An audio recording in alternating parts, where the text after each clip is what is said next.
Good evening and welcome to Chesapeake Public Schools Family Empowerment Webinar presented by the Office of Family and Community Engagement, or FACE. I am Laura Lerf, one of the FACE specialists. We're excited to continue our student financial literacy series in partnership with Navy Federal Credit Union tonight. Last week, we discussed managing your money. Tonight, our second presentation will cover debit cards and credit cards. Our third session next Tuesday, May 2nd, will be consumer loans and paying for higher education. And our final topic on May 9th will discuss managing credit and identity theft. Don't forget, if you attend all 4 sessions, you will be entered into our drawing for an Amazon gift card. Joining us tonight is a team of experts from Navy Federal Credit Union. Please welcome back Kate and Ellen, who are our presenters for the series. Please remember that this video is being recorded for future use on our YouTube channel. We're going to switch things up a little bit tonight from last week so that we can make our webinar more interactive and allow you to ask and answer questions live with our panelists. In just a moment, I am going to be moving all of the attendees over to panelists, and you'll see a message pop up on your Zoom screen. So just make sure that you click allow so that you can chat live with our panelists. Please remain on mute unless you're asking a question, and feel free to leave your camera off if that makes you more comfortable. We will also be utilizing the chat feature tonight and not the Q&A, so please feel free to put any questions you may have in the chat for everyone to see. At this time, I will turn the program over to Navy Federal as I begin to move our attendees over to panelists.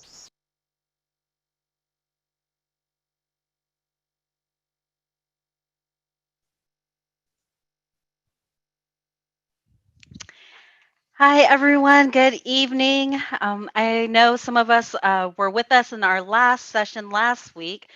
Today it's a little bit chillier, but again, it's still a beautiful day. I hope everyone got to enjoy it. Again, if you did not get to meet me as of last week, my name is Ellen. I work for Navy Federal Credit Union. I've been working for the company for more than, close to 11 years now. I do enjoy it. It's one of the best places I've gotten to hold different positions here. And something interesting about myself, I'm just going to throw it out there because we like to share interesting things. I was on a show called Say Yes to the Dress on TLC. I got to get my wedding dress from a TV show, so it was actually kind of nice and fun in New York. But other than that, I also have my co-host with me, Kate, if she would like to introduce herself. Yes, my name's Kate. I work for Navy Federal as well. I've been with the company for about 4 years now. Um, Something that I love to do is get involved with the community and educate our youth. So this is a really exciting opportunity to me. I am a Indian River alumni, so go Braves. Um, but that's about it. I'm just going to be helping Ellen here. So if you guys have any questions, please feel free to add them into the webinar chat. We really want to hear all of your thoughts and questions, and we're happy to answer them here tonight with you. And thank you for having us. Thank you so much, Kate. So I did not go to Chesapeake schools. However, I do have plenty of family members and neighbors that go to different schools within the area for middle school and high school. So we would like to know where everyone, what school is everyone from tonight? If everyone would like to utilize a chat, that way we know you're representing from which middle school or high school, or if you're a parent from a certain school, please share in the chat. Give everyone a chance to find the little chat button there. Oh, look, I see one over there. HMS, that looks like Hugo Middle School. OSHS. Is that Oscar Smith High School? I'm pretty sure we got that right, Kate. Yes, I think that's Oscar Smith High School. Awesome. Thank Anyone? you all so much. And if you've just joined us, I am moving everyone over to panelists so that everyone can interact with Navy Federal tonight. Thank you, Laura. And it looks like we got Liam. Liam is from Great Bridge Middle School. Go Wildcats. Look at that. Okay. Oh, look, we got a Hickory Middle School mom. We got a Hickory Middle School mom here. Awesome. Thank you for sharing. Okay, if anyone else would like to share what school they're representing, please feel free to share. If not, we can go ahead and continue with our presentation. You ready, Kate? All right. Sounds good. Okay, so first thing, we're going to share our screen over here.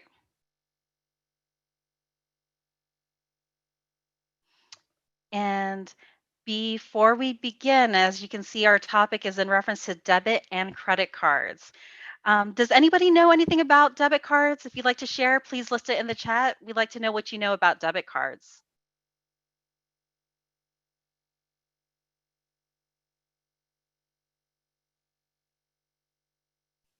Give it a few seconds here. Okay. Anybody? No? Okay, Isabel. That's okay if you don't know anything because that's what we're here for tonight. But thank you for being open and honest with it. We appreciate it.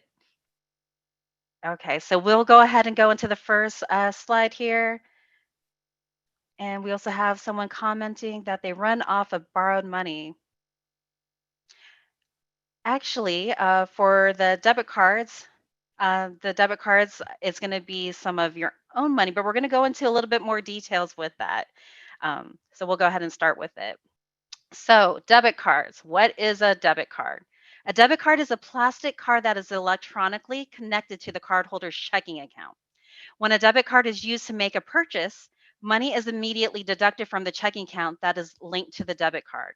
In other words, you are spending your own money that you have in your account at the time of purchase without needing to use cash or write a check.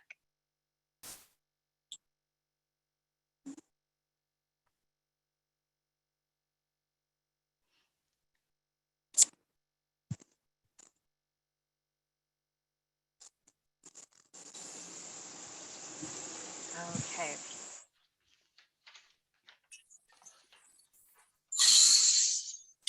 So the next thing over here, when using a debit card, you may have the option to process your transaction as debit or credit card or credit if your debit card has a credit network logo, such as Visa or MasterCard. For example, although the funds will come out of your checking account either way, there are differences in the way the transaction is processed. If you choose if you choose debit, you would need to enter your personal identification number, and you may have the option of getting cash back. The transaction will immediately be reflected on your bank account. When selecting credit, the transaction information gets routed through the same networks that credit cards use, so it can take several days for the transaction to be authorized. A hold is placed on your account, typically 2 to 3 days before the funds are deducted from your account balance. With a credit transaction, you will be asked to sign for your purchase. Sometimes, if your purchase is under a certain dollar amount, you will not have to sign. Chip transactions are more secure than swiping your debit card with the magnetic strip. Each time the chip is inserted into the reader, a one-time use cryptogram is used to authenticate the transaction. If a scammer skims information from the card during a chip transaction, the authentication will fail on future transactions and decline for the scammer. Chips also allow for people to use contactless pay and only need to wave their card over the terminal to pay for the transaction. The chip will protect the card with the same one-time cryptogram authentication when using contactless pay option.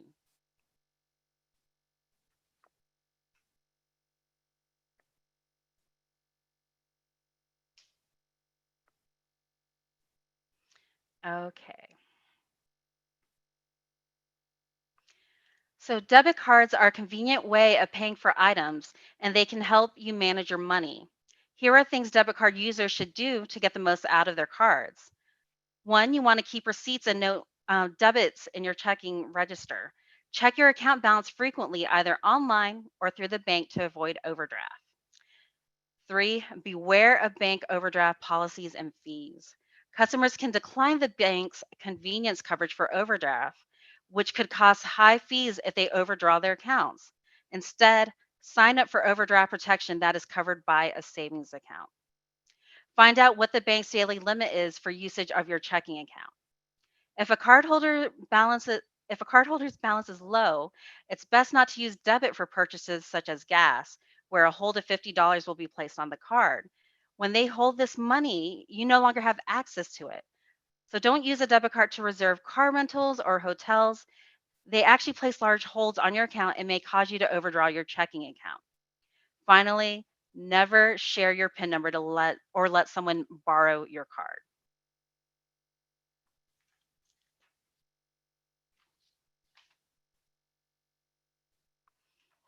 Okay. And so just to clarify here before we continue, I just want to see, does anybody have a debit card or have you ever had to use a debit card before? If you'd like to share, please use the chat so that way we can hear some of your experiences. We'd like to know.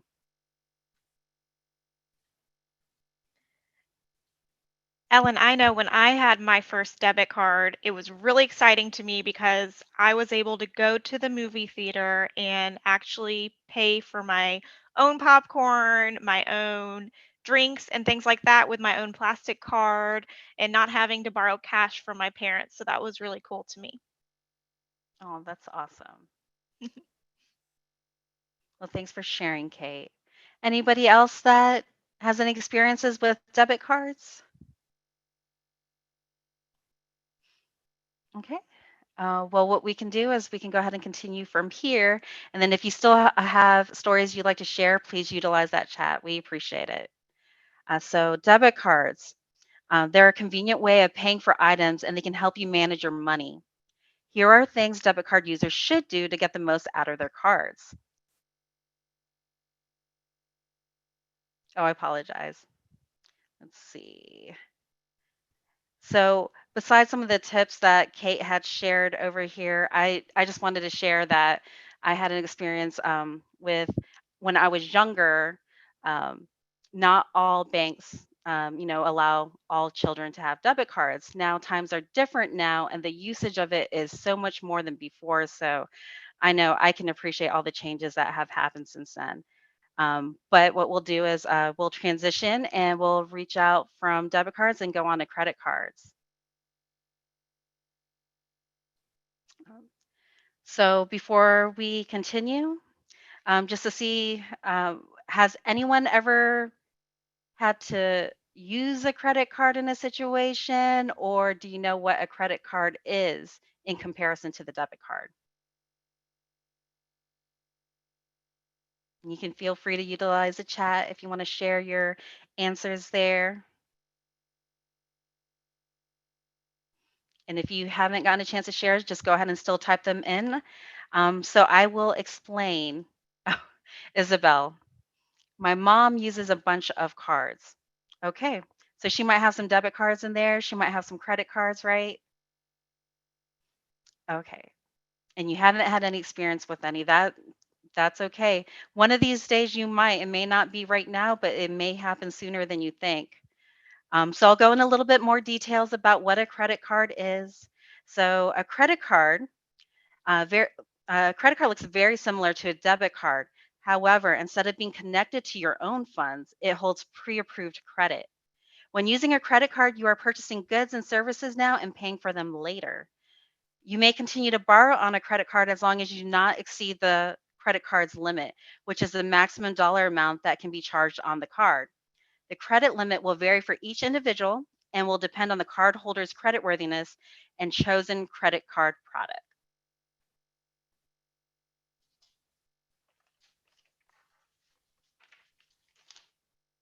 Okay. And I'm just reading off on the chat over here. Looks like we have some comments coming in. So a credit card gives you a balance that you must pay off instead of directly taking from your account. Okay, that's some great responses. Thank you, Liam. And Logan, I used my mom's card before. Okay, so you got to use your mom's card. That's exciting, isn't it? Thanks for sharing, Logan. So we'll continue here to the next slide. So let's look at an example. Oh, sorry. Another thing, though, there is a catch. If a credit card balance is not completely paid off every month, the lender charges the borrower interest. Credit card interest is calculated using an annual percentage rate, so an APR, if you ever hear that term. So now let's look at the example of how interest charges can add up. Let's say that you decide to spend $1,500 on a new MacBook and charge it to your credit card. How long will it take you to pay it off?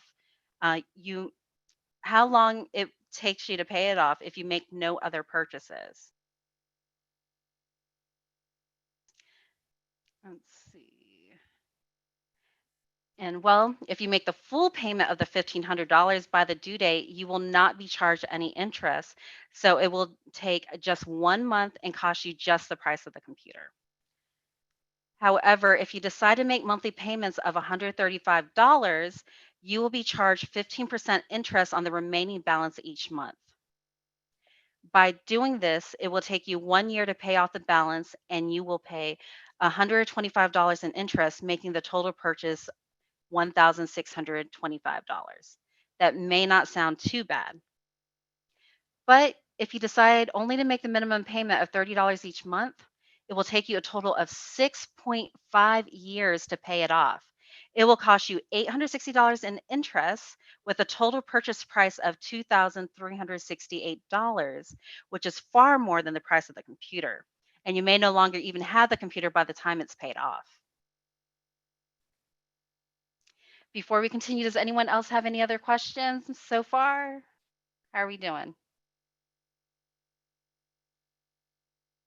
Okay, I seems just want to good. make the comment, Ellen, that that is a lot of interest to pay over that 6.5 years.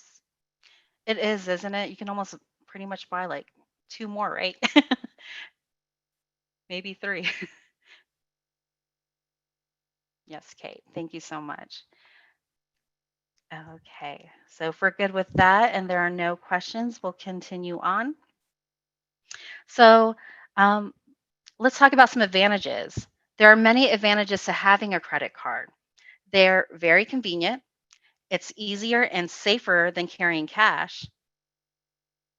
If you lose the card, you can notify the credit card company to prevent unauthorized purchases. You can use a credit card for an unexpected expense when you don't get paid for another week.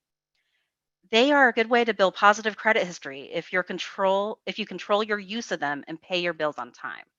Many cards offer perks such as frequent flyer miles, cash back, or discounts on merchandise. But there's also some disadvantages of credit cards as well.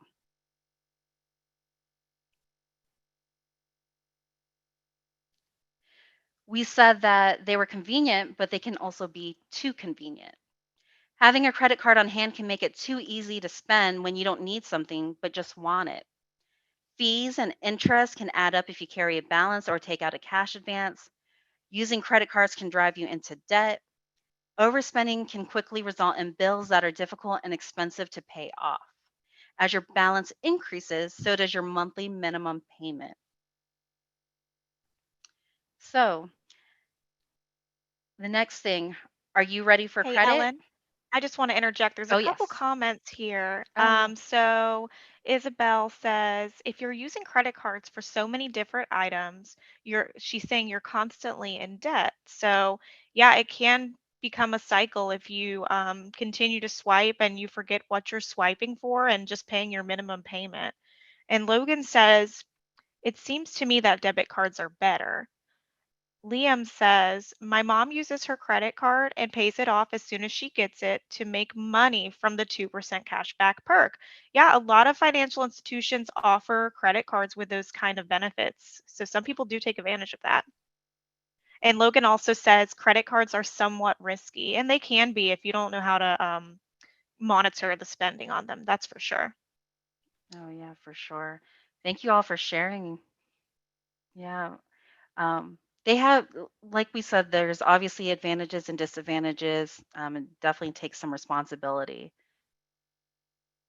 So, yeah, thank you, Kate. So, with that being said, afterwards, are you ready for credit? Considering the advantages and disadvantages, the question is, are you ready for a credit card? Before using credit, we must determine how much we're able to spend and how best to use that credit. If it is difficult to stick to a cash budget, then it's going to be more difficult to stick to a budget with a credit card since swiping a piece of plastic doesn't feel the same as paying with cash. It's easy to lose track of spending with a credit card, so it is important to think carefully about spending habits. Another element of credit card use is sticking to deadlines.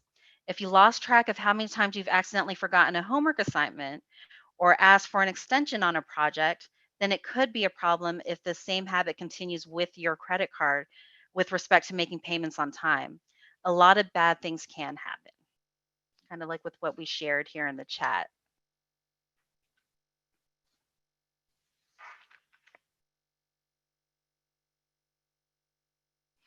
Okay.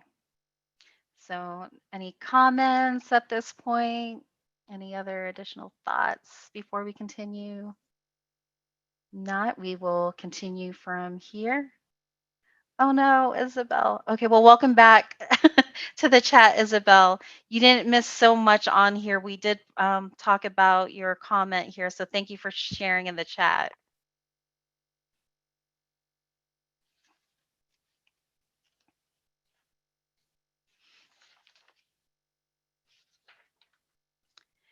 Um, Going back to this, I just wanted to continue on what we were referring to. So a lot of bad things can happen when you miss even one payment.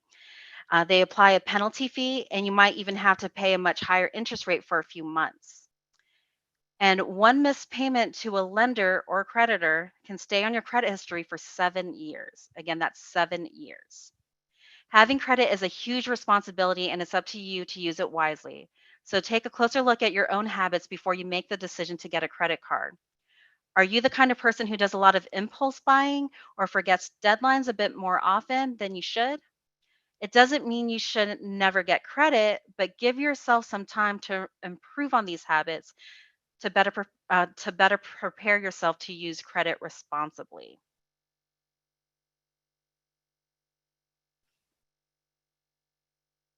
Okay.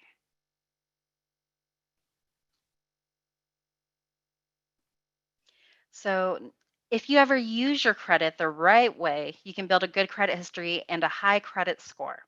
Just think about it this way. If you get good grades in your classes, it shows up nicely on your transcript and your GPA is higher. In the same way, good credit habits plus good credit report equals high credit score. So, how do you start building a good credit history? Here are a few tips. Make sure you apply for credit sparingly. Don't apply for the store card at every place you shop. The more cards you have, the more you are likely to spend. Try to pay off your entire balance each month when you use your credit, or try to pay off as much as you can. This shows creditors that you're not borrowing more money than you can afford.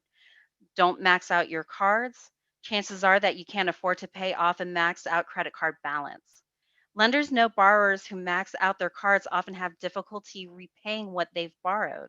It is best to stay below 30% of your credit limit. Before I continue to the next bullet, it looks like we have a question here from Logan. Do banks do background checks on people before giving out a credit card? Kate, would you like to answer that one?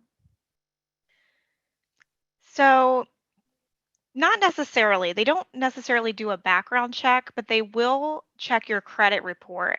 And there's a lot of things on your credit report that's very important to a bank or a credit union before lending money to someone. So they'll look at your payment history, even your lease agreements at an apartment you might live at. That can also affect your credit, um, but not necessarily a background check. Awesome. Well, thank you, Logan, for your question. That was a great It's a question. good And thanks, Kate, question. for answering that. Thank you. So again, with this, only borrow what you can afford. When you get into the habit of charging or borrowing only what you can afford, it lets future lenders and creditors know that you are a responsible borrower. Don't co-sign for your friends. If they don't make their payment, it will be up to you to pay it for them. And if you can't, that will ruin your credit score. Finally, be sure to always make credit card payments on time. Late payments can late payments get reported to the credit bureau.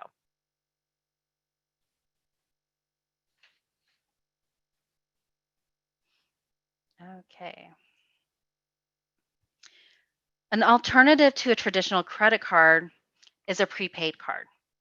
These often act like debit cards because they pull money from an account instead of borrowing money to pay back later, like a credit card.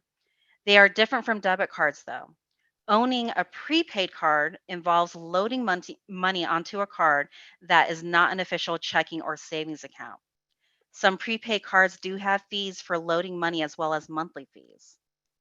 Many financial institutions and stores offer free prepaid reloadable cards. With these cards, you can with these cards, you can learn financial responsibility.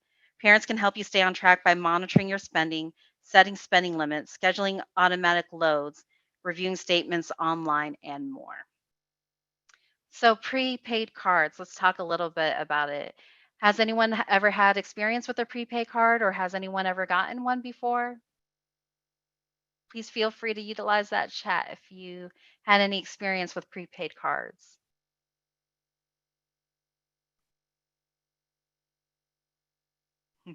Isabel, no, but it sounds like a good idea.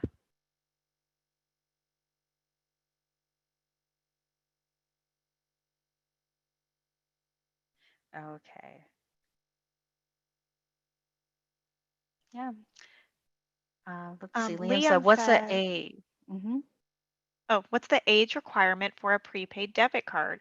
That'll depend a lot on the financial institution or where you are getting that prepaid card. But I do know that there are a lot of prepaid cards that don't have a minimum age, so you just have to find the right one for you. Thank you, Kate, and thank you, Liam, for asking. Good questions.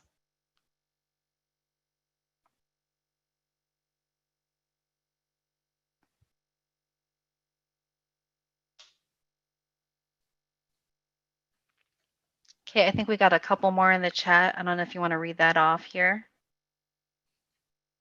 Let's see. Okay, let's see. So Logan says, to be honest, let me make sure I'm not skipping. Okay, to be honest, I have never heard of this type of card. And Isabel says she's never heard of it either.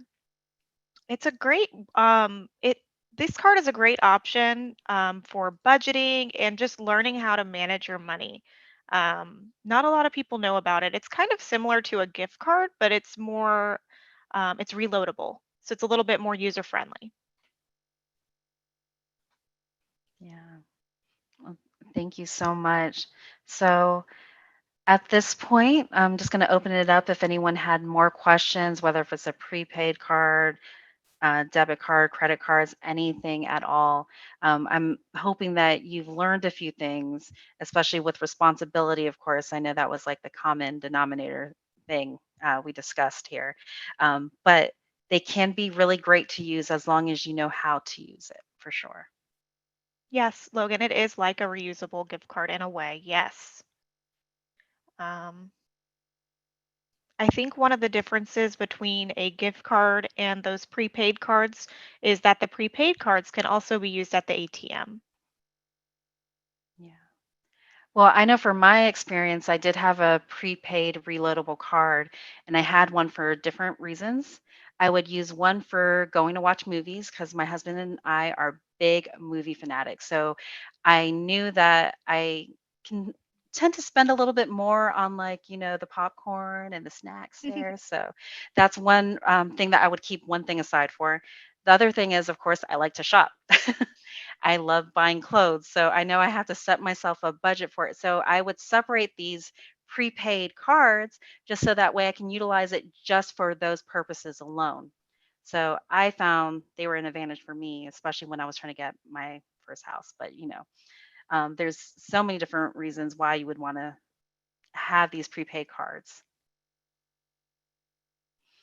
Okay, so I think that's just about it. If unless anyone has any final thoughts or anything else we can discuss. I know we have some handouts that are going to be sent out. They will be emailed to you. But thank you so much, Laura. I appreciate it. Thanks for having us. Thank you for having us again tonight. Absolutely. Thank you guys so much for joining us again. And thank you to all of our attendees for joining us. Hopefully you learned a lot about debit cards and credit cards tonight. And it looks like we've got one more question if you guys want to answer it. Is there a fee to enlist for a prepaid card? Well, that's going to be one of those where it depends on the financial institution or lender, whoever is offering that prepaid card. Some places may have an activation fee of some kind or a monthly service charge.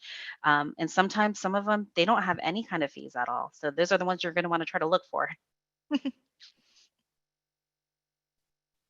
thank you so much for asking the question, Liam. We appreciate y'all again. Yeah, you guys asked a lot of great questions. All right, so if there are no more questions, we are going to go ahead and conclude tonight's webinar. So thank you so much again to the Navy Federal Credit Union team for sharing this important information with our students and our families. I know that you guys all found a takeaway from this webinar, and we are excited to continue with our third session next Tuesday evening. So if you guys have any non-financial questions, please feel free to give our office a call at 757-482-5923. Thank you so much, everyone, for joining us this evening. And remember, families and communities work better together. Have a good evening, everyone.